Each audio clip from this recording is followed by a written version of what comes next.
Change has come to the Garlean Empire, and we must discuss the implications.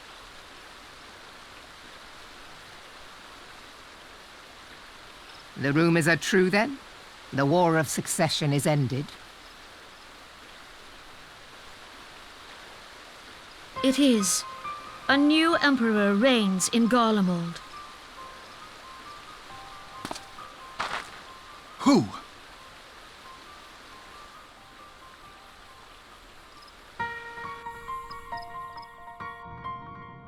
The birth and all too rapid expansion of the Garlean Empire is commonly attributed to the strategic brilliance of Solus Zosgalvis, yet he did not rule alone.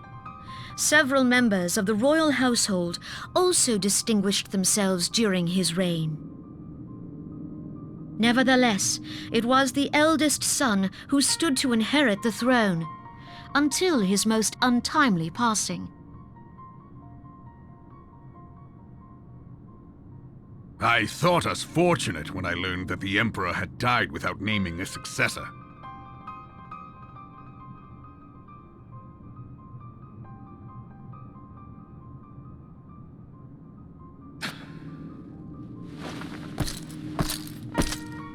Would that the Garlean Empire had died with him.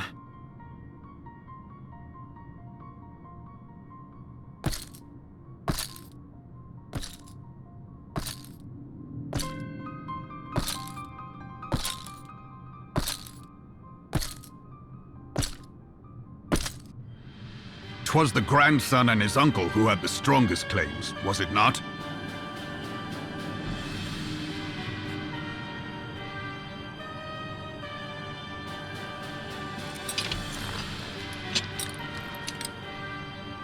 Indeed, yet claims count for little without the power to assert them. High Legatus Varus Ye Galvus is a respected military leader, not so his uncle.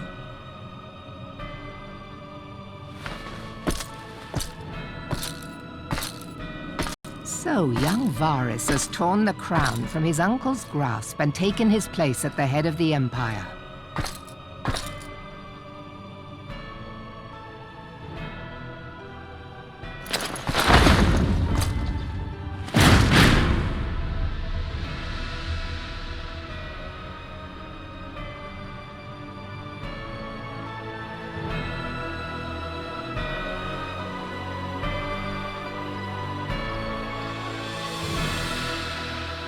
Given the troubled nature of his succession, the new emperor will require time to seal his grip on power. Yet have no doubt but that he shall, for there are none left with strength enough to oppose him.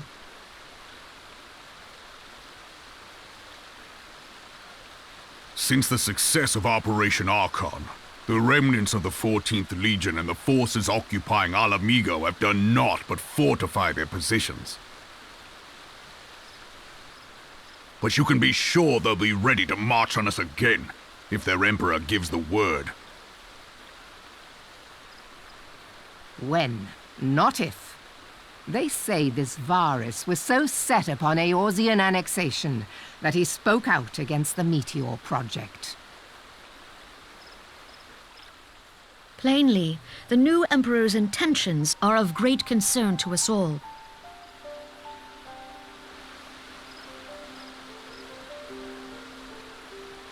I propose that we set aside the Cartano dispute for the present, and discuss what measures the Alliance might take to prepare for a resumption of hostilities with Garlemald. Moreover, I move that we re-examine the question of how our former allies in Ishgard might be persuaded to retake their place at our side. Could Eorzea but stand as one, 'twould deal a grave blow to our enemies' ambitions.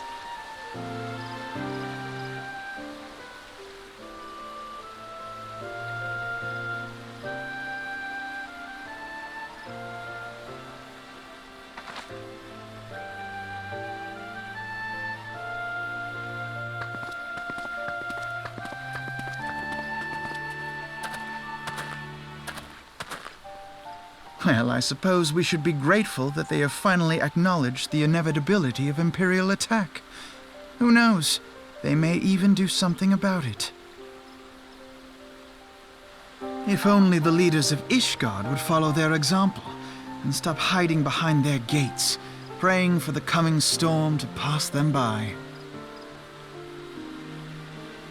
But that is a discussion for another time. At present, I am more concerned by the fact that the Alliance's mooted preparations will be made known to the Garleans many moons before their coming.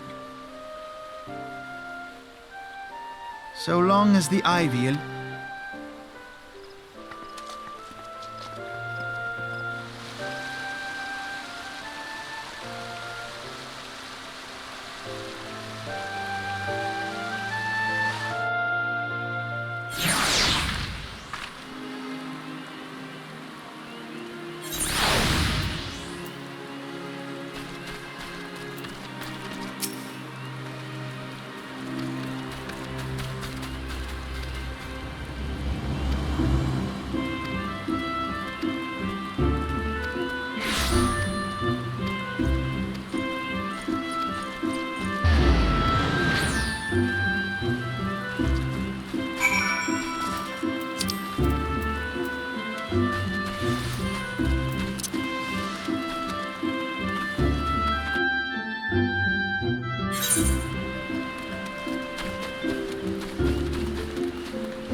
Minfilia, am I right?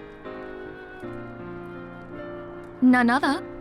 I bid you welcome to Revenant's Toll, and thank you for traveling so far on such short notice. As if I could ever say no to Urianger. Moonbreeder is an accomplished Sharlayan scholar and an authority on aetherite technologies. She has played an invaluable role in our search for a means to capture Ascian souls. Charmed, I'm sure.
It's been ages!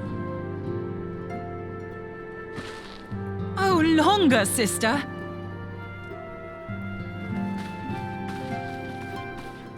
A joyous reunion indeed. Well, of course it is. Moon and I are like twin sisters. Save in appearance and aptitude.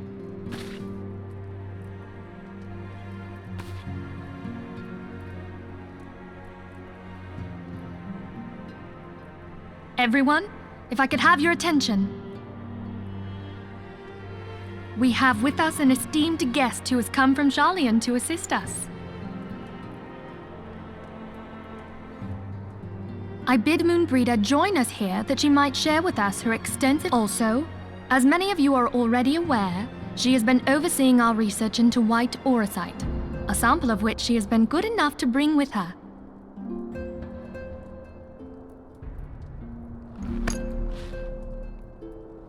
Well, I had to come, didn't...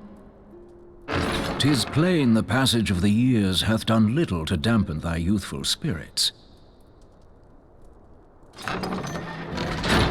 And nothing at all to reform thy youthful manner.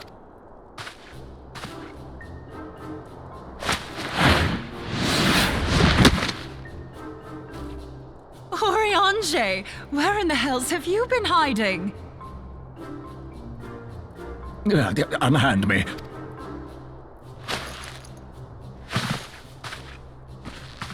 I come all this way, and that's what you have to say to me. I much preferred when you were pleading with me to drop everything and hurry to your side. What was it you said? None save thee can satisfy this need. Go on.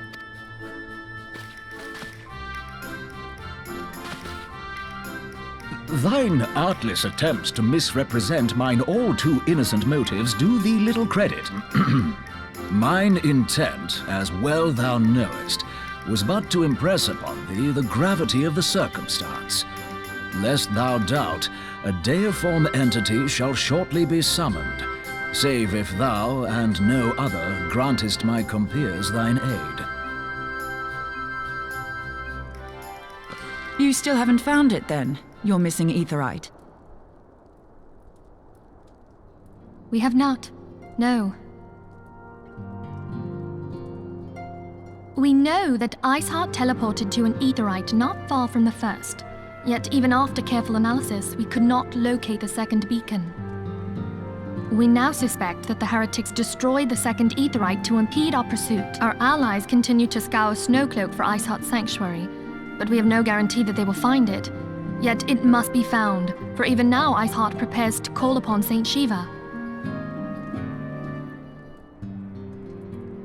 I'm sorry, but if the Aetherite's been destroyed, then that's that.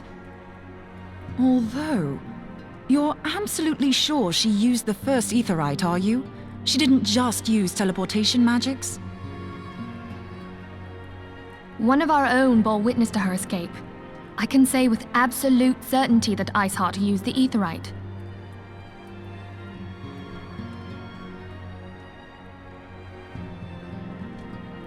In that case, there might be a way, so long as the ethereal current is still flowing. Truly? How? We use the current to recreate the beacon. As you know, Aetherites are a bit like lighthouses. We use them to reconstitute our physical forms when crossing the ethereal sea. Without them, we'd lose all sense of direction and our essence would dissipate. However, we don't rely solely on these beacons. There are currents of ether which flow between them, currents which help guide us to our destination. Now, these currents will gradually dwindle away to nothing if an Aetherite is destroyed. But if even a sluggish flow remains, we could theoretically use it to direct a surge of concentrated ether towards the void left by the beacon, and thereby fill it up again. Like opening the floodgates to fill a dry riverbed. Though, correct me if I'm wrong, but would we not need a veritable reservoir of ether? In concert, we might manage to channel a sufficient volume, yet that is not my chief concern. To direct the flow of so great a volume of ether with the requisite precision would be a nigh impossible task in itself. I barely succeeded in facilitating travel to an unattuned beacon. That which you describe sounds considerably more difficult.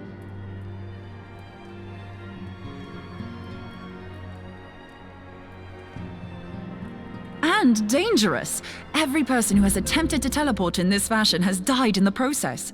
They, however, did not have white aura sight at their disposal.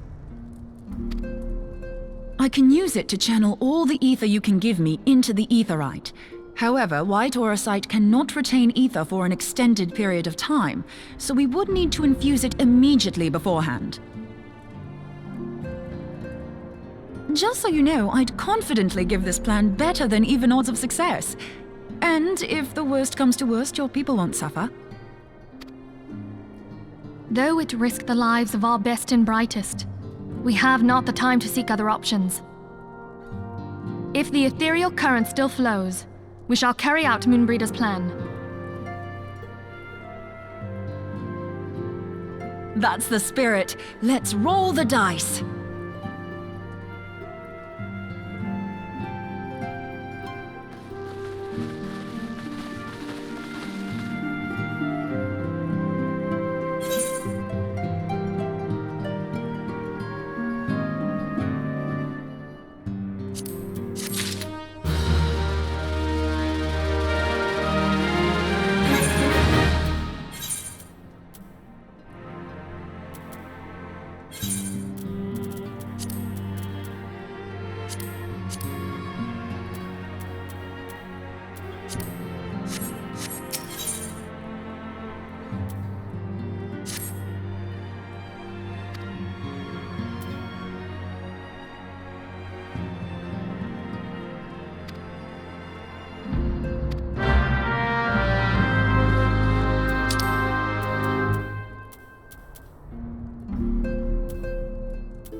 You should never have come here, warrior of light. I labor only to forge a lasting peace. A peace you would deny us out of ignorance and blind faith. No matter. If it is our fate to be at odds, then it is mine to strike you down. We whom gods and men have forsaken shall be the instruments of our own deliverance. Partake of my flesh. Fill this vessel with your light. Walk amongst your brothers and sisters once more. Oh, Saint Shiva, still the hatred within our hearts and bless us with eternal grace.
Fool.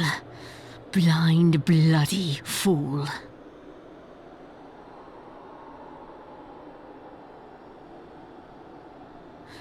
You, of all people, should understand the suffering war begets. That no sacrifice is too great if it brings an end to the violence. Mine is the righteous cause.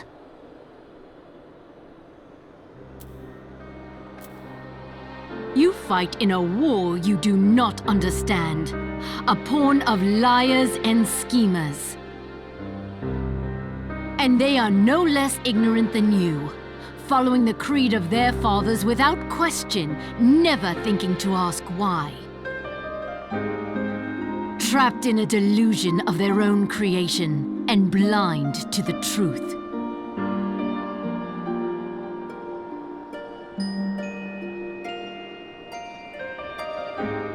Warrior of light, redemption is not beyond us.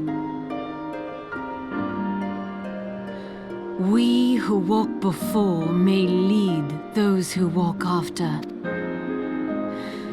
Seek the keeper of the lake. See. Do not squander Mother's gift.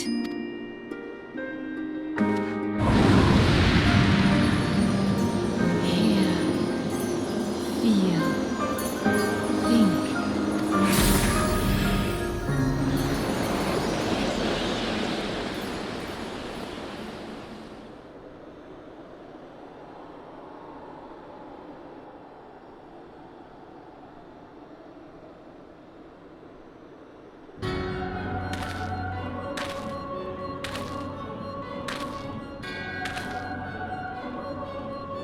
And so the vessel withdraws, a predictable outcome.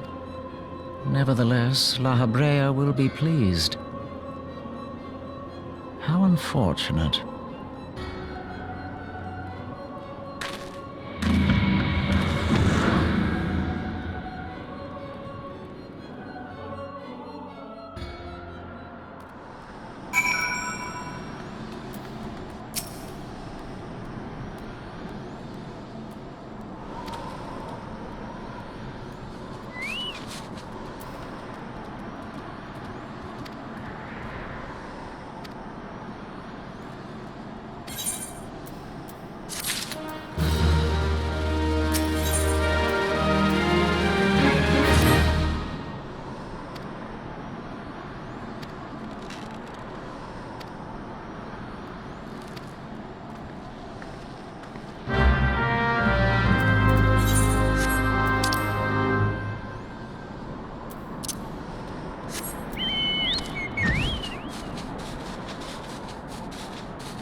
On behalf of the Holy See of Ishgard, allow me to express my deepest thanks. Never before have we been required to contend with a primal. Indeed, there were fears in some quarters that our knights might not be equal to the task. From what we have now learned of these beings, I can say with certainty that we would have lost a great many men had the Scions not intervened. Then the argument for preemptive action should be self-evident. Perchance now you will reconsider my proposal that Ishgard move against Nautalon. Ere we first met, a similar proposal was tabled, but the Holy See decreed that we were to observe. All things considered, it was not an unreasonable decision. Since the calamity, 2 vigils have fallen to the Horde, while Garuda has never shown any inclination to storm the gates of judgment. Which is why this unprecedented crisis and its resolution may prompt a change in policy. You who have faced these primals know well the threat they pose. Ishgard did not. Not until now. And there is naught like a brush with death to change a man's outlook. At the very least, this should silence any lingering objections to our arrangement with Revenant's Toe. The Holy See may even feel moved to grant us its formal endorsement. So far as it is possible, the Scions shall be compensated for their service. We should be grateful for any aid you can provide. As a gesture of good faith, I shall withdraw my previous request. Your people are doubtless needed elsewhere. That will not be necessary. We too have a vested interest in watching Dravania's movements. I see. Once more, I must thank you. Sir Emmerich, if I may, do you truly believe that Midgard-Zoma could return?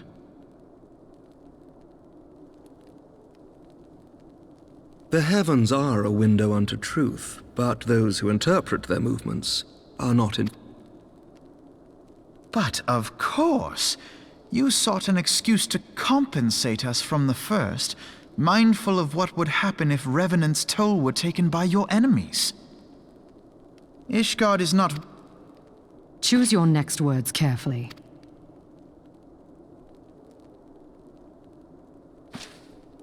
Do you know what sort of man becomes Lord Commander of the Temple Knights? One who comes from good stock. I did not. Yet here I am. Now, why do you suppose that is? Because I swiftly learned to tell the difference between words, deeds, and beliefs. You are correct, Master Leveilleur. Ishgard desires to see Revenant's Toll flourish, as it would present a troublesome obstacle to our enemies from the south. We are so glad to be of use to you. As we are to you. Ours is a mutually beneficial arrangement, lest we forget, one born of necessity. The dragons grow more restless by the day, and the heretics harry us nigh without cease. We have contended with such troubles for centuries, but there are limits to even our endurance. Yet as a pauper is loath to part with his meager possessions, the leaders of Ishgard are not. But with perseverance on our part, they may... Nevertheless, one must take care when walking the road less traveled. Wise words, Sir Emmerich. I shall make a point to remember them. I must apologize for my earlier outburst. I hope it will not sour our good relations. Not at all. You but spoke from the heart. I trust you understand that at times my duties may prevent me from meeting with you. On such occasions, my second-in-command will speak for me.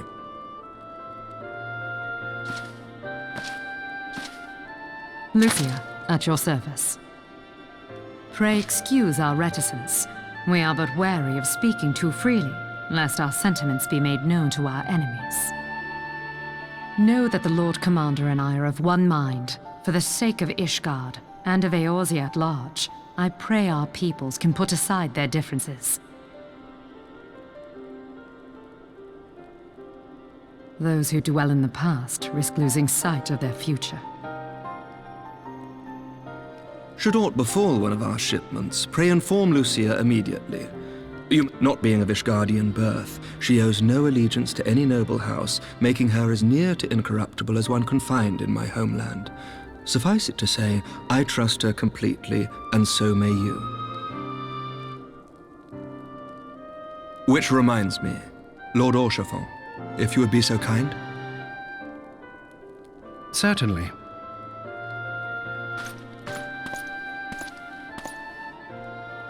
In times such as these, trust is ever in short supply.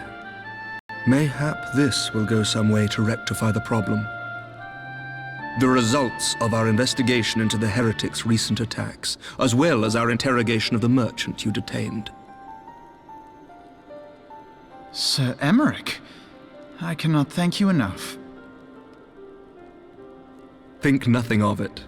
Ishgard may be many things, but it is no friend to God. Did I not tell you to have faith, my friend?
Words cannot well express how glad I am to see you return to us hale and whole. Needless to say, I am most eager to hear your account of that which occurred in Kurthis, assuming you're ready to speak of it. Excellent. I shall summon the others at once.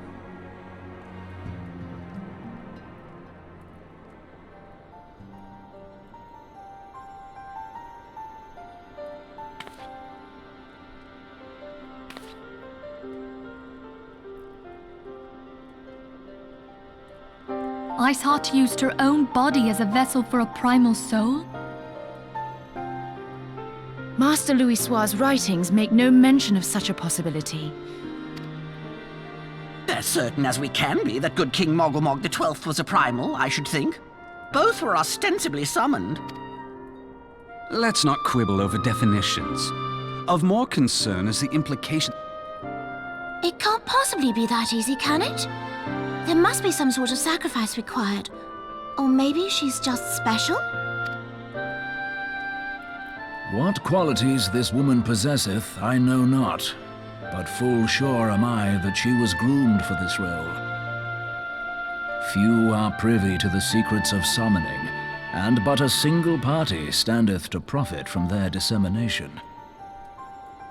Well, I wouldn't presume to comment on how the lass came to know about summoning, but I will say that what she summoned was a primal. The readings were the same, or near as damn it. Strange as it all sounds, it's really no different from what you've faced before. Then mayhap it is time that we re-examined our previous encounters. Pack your things, Ida. We're going back to Gridania. Yes, sir. About Iceheart's final words to you. Hear, feel, think, Hydaelyn speaks to her as well. If Iceheart is blessed with the power of the Echo, she will doubtless have used it to further her goals.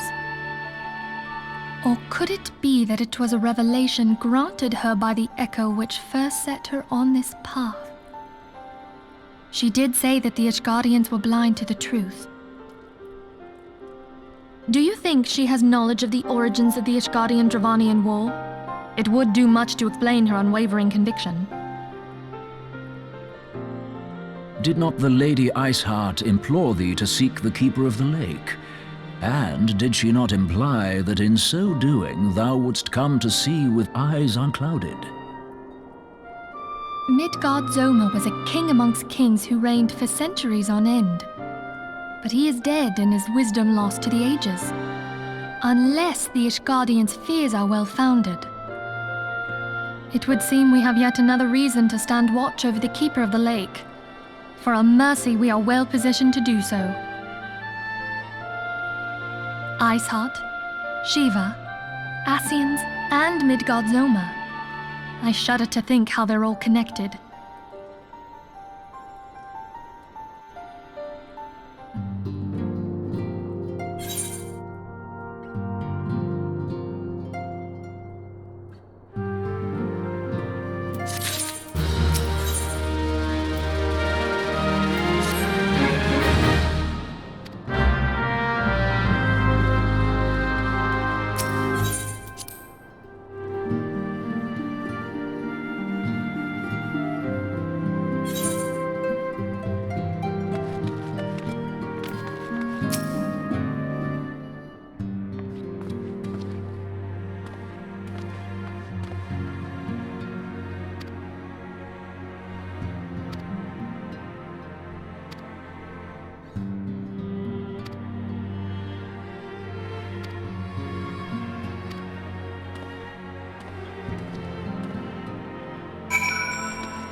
I have heard.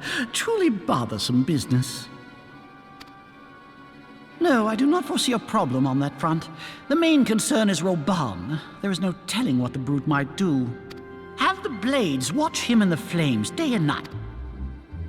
You may leave the Sultana to me. I shall personally attend her grave.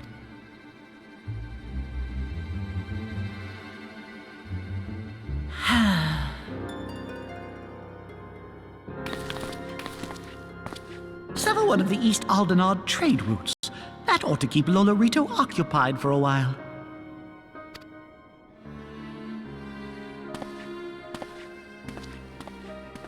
Nanamo Ulnamo. For my sake, pray be a...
Welcome back, my friend. I have already received word from AMPHITHEATRE. To think that Flame Marshal Huayu was the Garlean agent. I know not what to say. Together with Roban, Eileen lent us much-needed aid at the time of our Order's founding. She was particularly passionate about the need to tackle the primal threat.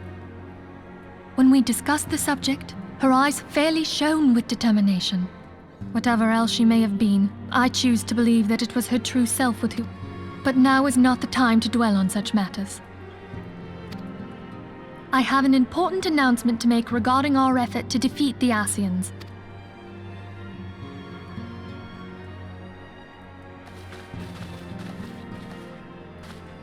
My thanks for coming, friends. Moonbreeder, the floor is yours. By now, I'm sure you're all familiar with white auracite, the miraculous material that'll allow us to capture Ascian souls. Back at Snowcloak, we verified its ability to absorb vast amounts of ether.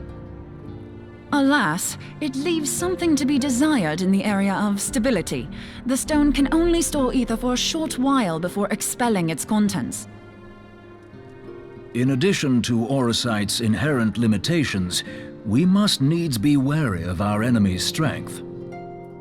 Our foe draweth upon an infinite wellspring of power.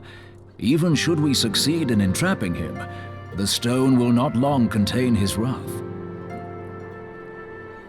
Meaning that, if we want to kill the swine, we'll have to be quick about it. 'Tis our belief that an Ascian soul may be permanently undone, if smitten by a sufficiently concentrated burst of pure ether. The only trouble is, we can't say for sure how concentrated the burst needs to be. Without knowing how much ether an Ascian soul is composed of, we're basically guessing. Our sole clue lieth in thy struggle with La Habrea. During that encounter, Heidelin bid you forge what she called a Blade of Light, a weapon which took the form of a luminous stream of energy. Based on your description, we believe the blade with which you vanquished your foe was composed of ether. Admittedly, your victory proved ephemeral, as La Habrea was able to use a crystal of darkness to flee into the space that lies between our world and the void. The fact remains, however, that Heidelin placed the means to destroy the Ascians in your hand. Be that as it may, it would be unwise to assume that she will do the same when we next encounter such a foe. Quite so, my lady. We must needs find the means to forge our own blade of ether, one to equal that which Hydaelyn did benevolently bestow upon her champion.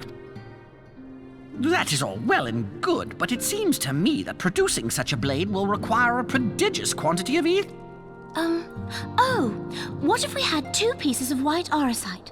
One to trap the Ascian, and the other to store the ether for the blade. Oh, nice try. But it's as I said, the stone won't hold ether for any length of time. We'd still need to collect the stuff there and then, sorry. And therein lies the rub. Finding a way to create the blade whenever and wherever we choose. It would seem more research is in order. I'm going to linger a while, perform a few more tests on the auricite. And I could do with some help. Urianger, why don't you lend me a hand? Mine apologies, but I am required at the Waking Sun. Lady Minfilia hath given me sole charge of the premises. 'Twould be unseemly to leave them unattended. Sole charge, you say? So you're basically alone there, then? Well...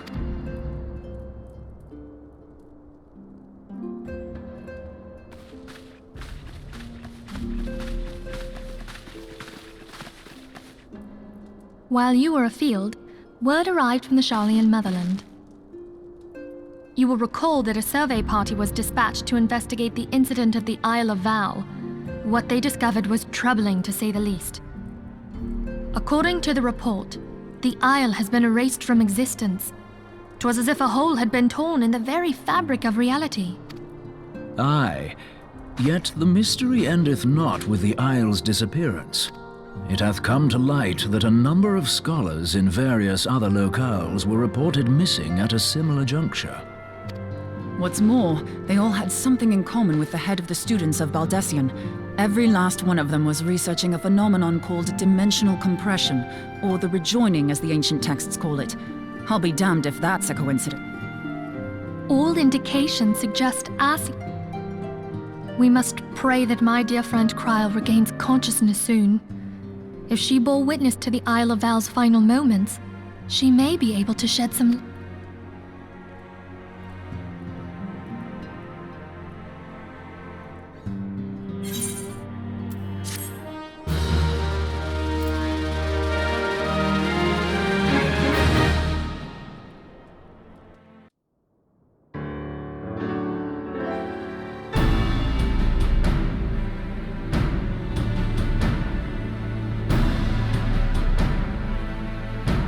Following the calamity, the forces of the 14th Imperial Legion entrenched themselves in strategic locations across Eorzea. So swiftly did they accomplish this, it was suspected that they had received help. To think that it came from Huayu, my right hand. There is more. We have reason to believe that Huayu didn't deal exclusively with the 14th. She also answered to a higher authority in Garlemald. But this higher authority could not have been the Emperor.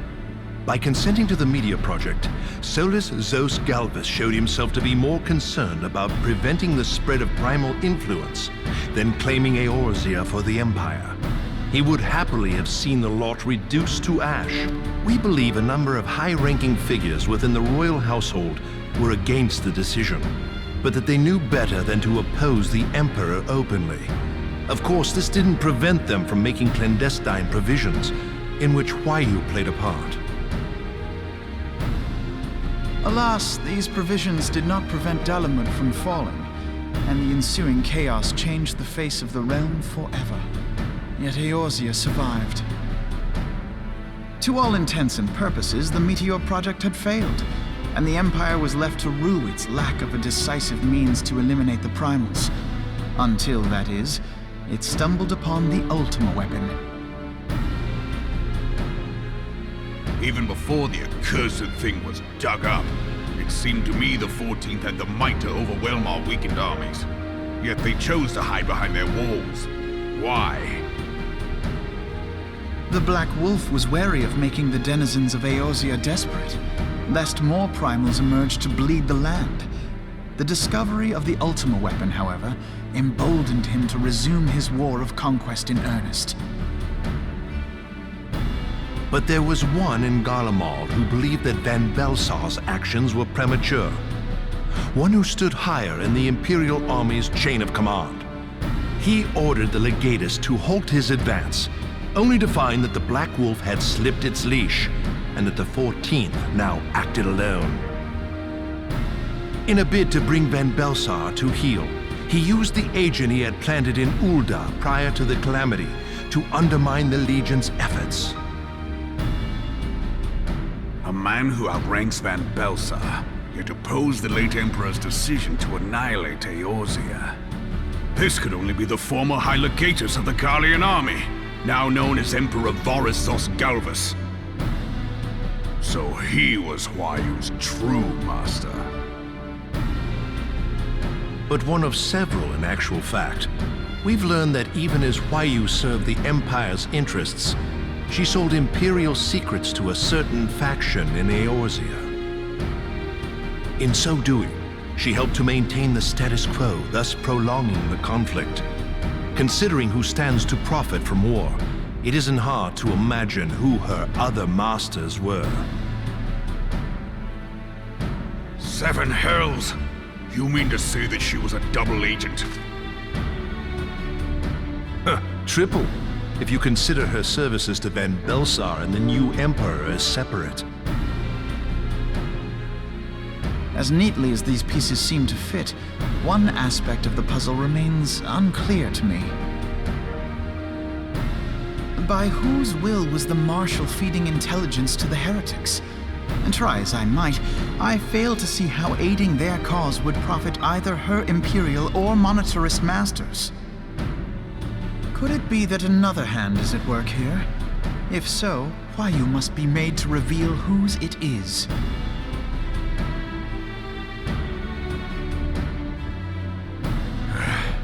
Not only have I lost a trusted friend, now I must interrogate her as a stranger. Not a pleasant task, I grant you, but a necessary one. Unless we weed out the ivy, root, stalk, and stem, it will simply grow back. I know that full well. Those closest to Huayu have already been detained, and I will question them alongside. General, pray keep in mind that there may be unwitting abettors among them. All will be treated fairly. On that you have my word. Those who are innocent have no cause to fear. You have ever been a friend of truth, General. I hope the unpleasant task of weeding out falsehood will not detain you too long. Though it be for the sake of Eorzea, doubting one's comrades is poison to the soul. And with that, I take my leave.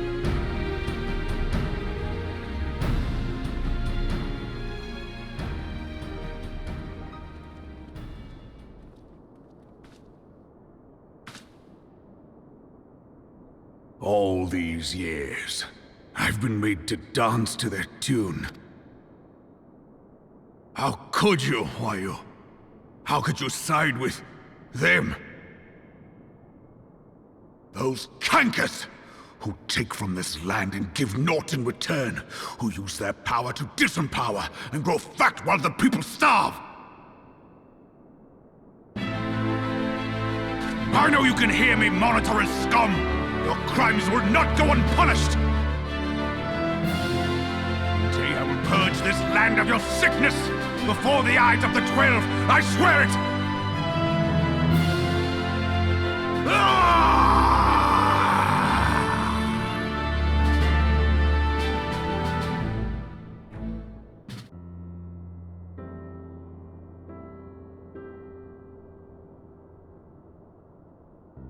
I shall have no further need of you this day. Your Grace.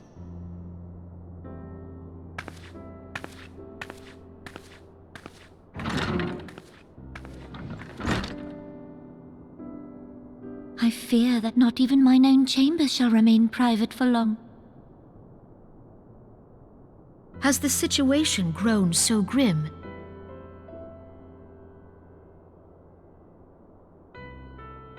Ever since he proposed the Cartiner Reclamation Bill, Teleji Adeleji has risen to greater prominence upon the backs of impoverished refugees. The monetarists were ever united in their pursuit of profit, but the man's actions have torn a rift in their ranks. They snap at each other as rabid dogs. Yet now is not the time to be bickering among ourselves. If this bickering is a threat to law and order, might you not have grounds to dissolve the syndicate?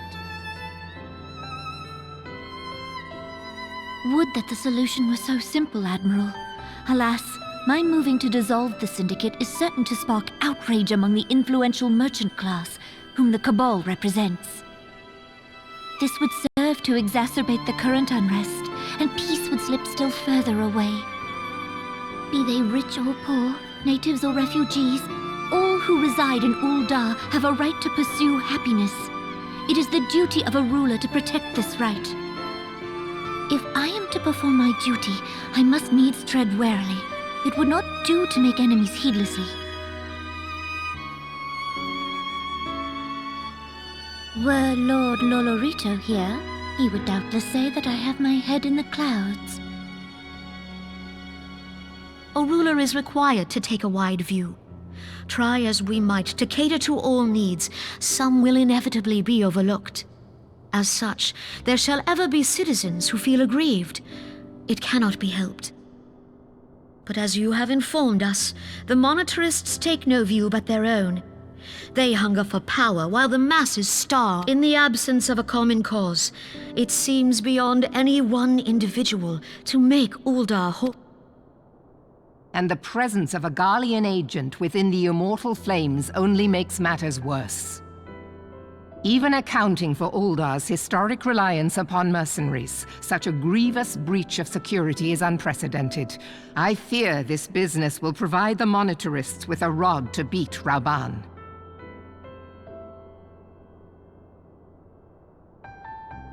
Eorzea can ill afford for the Immortal Flames to be dampened now.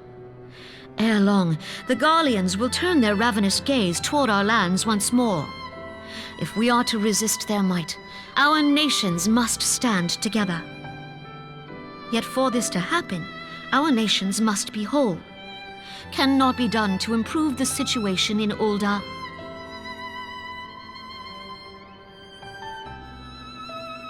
The true wealth of Ul'dah lies in the health, happiness, and hopes of her citizens. Alas, the citizens shall never know these things, so long as their lives are ruled by the ambitions of the few. The monetarists claim to represent the best interests of the people, but in sooth they desire only to manipulate them for their own selfish ends. For the government to serve the people, it must be formed of the people. For Ul'dah to move forward, it is not only the syndicate that must be dissolved. Nay, you My friends, it was for no other reason than to make known to you mine intent that I requested your presence here. When I make my declaration to the people, chaos shall inevitably ensue. As the last monarch in the line of Ul, I make unto you this request. Help Rauban to preserve order and protect the people. Forsake them, and you forsake yourselves, for a strong Eorzea will ever have need of a strong Ul'dah.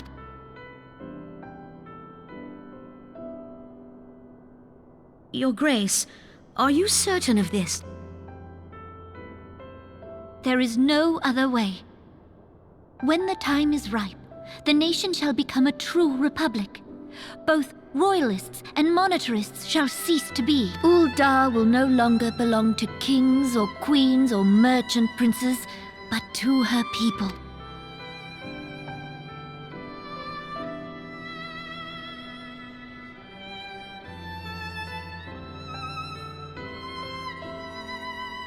Rauban, forgive me for casting aside all that you have toiled for in my name. Beyond this gesture, I am powerless to help my subjects.